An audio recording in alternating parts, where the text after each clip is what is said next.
So there's a blessing that we say in the morning before we, in our prayers, which build up and prepare us to say Shema Yisrael. When you say Shema Yisrael, you're supposed to be thinking deeply about God. Shema means to think deeply, to understand. So they say, listen, Jews, God is our God, God is one, and you should love God with all of your heart. Prayer is supposed to be an emotional thing, and the height of the emotion, it says, avodat halev, the service of your heart. So the height of the emotion is supposed to be when you say Shema Yisrael. And then it says clearly you should love God with all of your heart, all of your might, all of your heart, all of your soul, all of your might.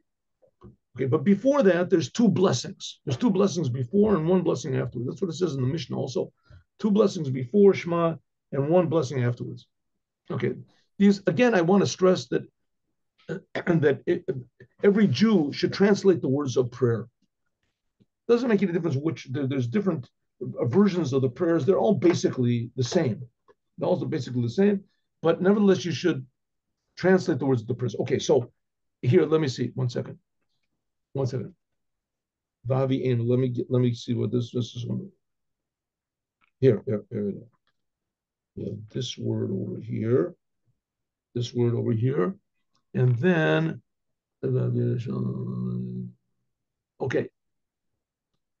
Yeah, just one second. Okay. So it says when you get to this word, see, you have over here the prayer. So the prayer starts off. Okay, there's two blessings. Let's go.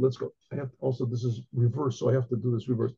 The first one is talking about the angels. All the angels are praising God and they say, holy, holy, holy, right? You're holy, holy, holy, etc., etc. The angels are all praising God. And the second one is, God, you took us out of Egypt and you gave us the Torah. So those, when you get to these words, one second. Here, see, here we go. Vahavienu. See, you say Vahavienu. So when you get to this word, and you brought us, Vahavienu, Lashon, you brought us in peace to our land. God, bring us in peace from the four corners of the world to, he's talking about the future redemption, right? God, you took us out of Egypt, gave us the Torah, and there's going to be the future redemption.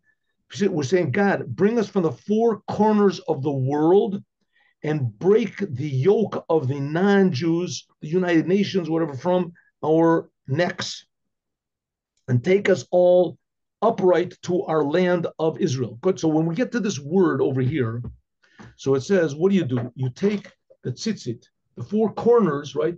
So you take the tzitzit. Now the tzitzit have four corners in the garments, right? So it says you take, first of all, the two front ones, and then you take the tzitzit on the back left corner, and then the one in the back right corner. Where is it? A second. I'm off here. 1 minute.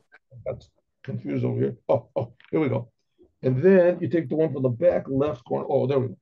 So now we have the four corners. Now, if you have a big tallit that you put on, so you don't do this with your small tzitzit. This is only for men that don't have a tallit. They're not married usually in Chabad. So anyway, so it ends up you're holding all of the tzitzit together. Let me see if I can get this picture over here. You're holding them all together like this. And the way you hold them is you put, I'm not going to do all four. You put it through your little finger here, and then like this. So you put it through your little finger. This is not very illustrative. There we go, like that. It ends up looking like this. It goes through your little finger, around these two fingers, and then it's held here, right? This finger goes over. Well, it's okay. And then you kiss the tzitzis 6 times. When you come, this is the end. This is before you say Shema, and Shema has in it 3 paragraphs. And in the last paragraph, you kiss the tzitzis 3 times. When you say Yulach on the tzitzit, it says it 3 times. Then you say Emet and Kayemet and La'ad. That's when you kiss the tzitzis. You'll see in the words of the prayers. Okay, that's telling us how we hold the tzitzit when we say Shema Yisrael. Okay, next. That's today. Then we have Shabbos. What's this here? Oh. In in a reply to someone who asked the question in Yechidut in 1874, something like that, 74, the winter of Tov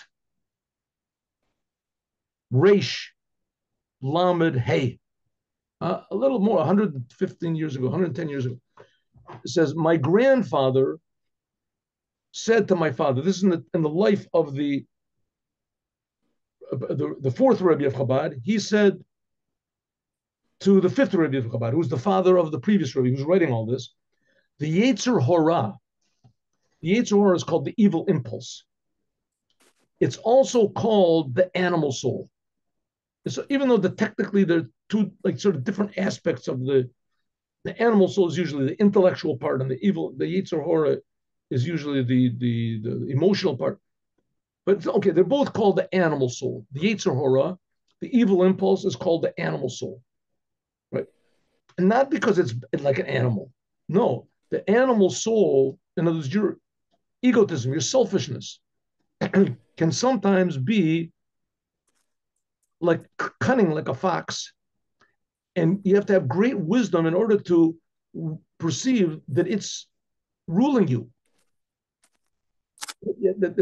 Just take a simple example. We're giving this example all the time, but you have Yerovam ben Nevat. Yerovam ben Nevat was like the holy of holies. He knew the whole Torah. When he learned Torah, it says there was fire all around him. He was chosen by God. God sent a prophet and told him to be the king of the 10 tribes after King Solomon died. And he was the head of the king tribes. And all of a sudden, he decided, no, I'm not going to let people go down to Jerusalem. And he built 2 golden calves. And what happened? He didn't know he was doing wrong. He knew, but he made excuses. Now, he was a big genius, but his selfish impulse was more clever. It was bigger genius than he was. And therefore, you have to be very smart to understand that sometimes, take the example of the book of Psalms. King David was complaining a lot about his enemies. Who were King David's enemies? Genius people. If anybody would say these are the holy people, you can't, right?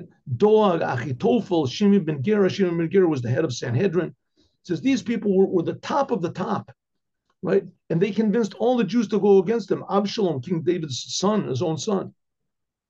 So the same thing is going on inside of us. Sometimes we can think 100% right, and it ends up we're tricking ourselves to go against King David, to go against the whole Jewish people, to worship the golden calf. So it says that the Yetzer Hora can be very, very clever. Sometimes that was the whole thing of the what was called the Enlightenment movement. These were very intelligent Jews, right? Zionism was instituted by very intelligent Jews. A lot of them came from families that they were religious, and these people they knew the Torah, right? They knew understanding the Torah. So what are you going to tell a person like that? It says a lot of times, you can be convinced and sure that what you're doing is right, and it's really just what's called your selfish inclinations. Sometimes it can even be like a big tzaddik and have very fine character traits. The animal soul manifests itself in each person according to his individual character. One person all of a sudden might have a tremendous desire to learn Chassidut or to sit and to think deeply. But sometimes this can be the Yetzer Hora. Instead of going out and doing things and bringing other Jews closer to Torah, all of a sudden he has this tremendous desire that he wants to learn the Torah. And then when it comes time to learning the Torah, all of a sudden he has this tremendous desire. I have to go out and put the tefillin on people. Says this is just the Yetzer Hora. This is just the advice of your selfish impulse. And this is the machinations. Anyway, this is the tricks of your animal soul, of your own selfishness that prevent you from engaging the service of prayer properly or learning properly or whatever. Take this general principle and remember it. Anything that is actually brings to actually doing service of God and that has opposition, no matter how wonderful and noble that opposition is, you should know that that doesn't come from your godly soul. It comes from your animal soul. The previous Rebbe said, my grandfather, the fourth Rebbe of Chabad, Rebbe Marash, he told to my father, the Rebbe Rashab. My father said, until then, he told me this, I did not know that there can be a religious animal soul. Not alone a Chassidic animal soul. A person can be a big Chassid, and his Chassidut can tell him to do against things. Okay, yeah, right. We see especially the thing about Mashiach. The Rebbe said you have to think about Mashiach, you have to do about Mashiach, you have to do this.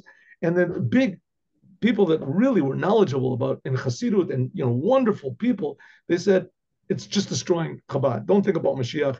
This is a new thing. We haven't had this before. Forget it. If you want to in your house privately, when you say a couple prayers, talk about Mashiach, but not to get excited about it. And the Rebbe said you have to get excited about it. You have to talk about it all the time. And they said, listen, you don't understand what the Rebbe means. You understand what he said, but I know what he means, etc. So it could be that sometimes you can have a religious Hasidic desire, but it's really only your own selfishness. Okay, now, so you have to check yourself. You have to understand. On the other hand, a person can, get enthusiastic about Mashiach and be a monster. Be a monster. You can't bear anybody else. You can't stand to hear anybody else talk. You can't say, I can't. So you have to. That's why it's necessary to have advisors and to have friends and to have a good attitude, to be happy. Because if you start to get miserable, that's the worst thing of all, right? You get angry, you get mad, you get depressed. So it's a thin line, but we have a lot of help. In some ways, it's a thin line. You ever see? I've seen videos where there's people who are excellent, like street painters. They can paint on the street what looks like to be a big cliff falling down, or like a one board or something that's walking, and they know how to how to paint like dimensions. So it seems that it's deep on both sides. It's really just the road, but it looks to be. And people, even animals, they take it seriously, right? They take it seriously. They're very careful about what. Shalom, shalom. Have it with other. Okay, one second. One. Okay, just one moment, everybody, and then we'll tell the story. Here we go.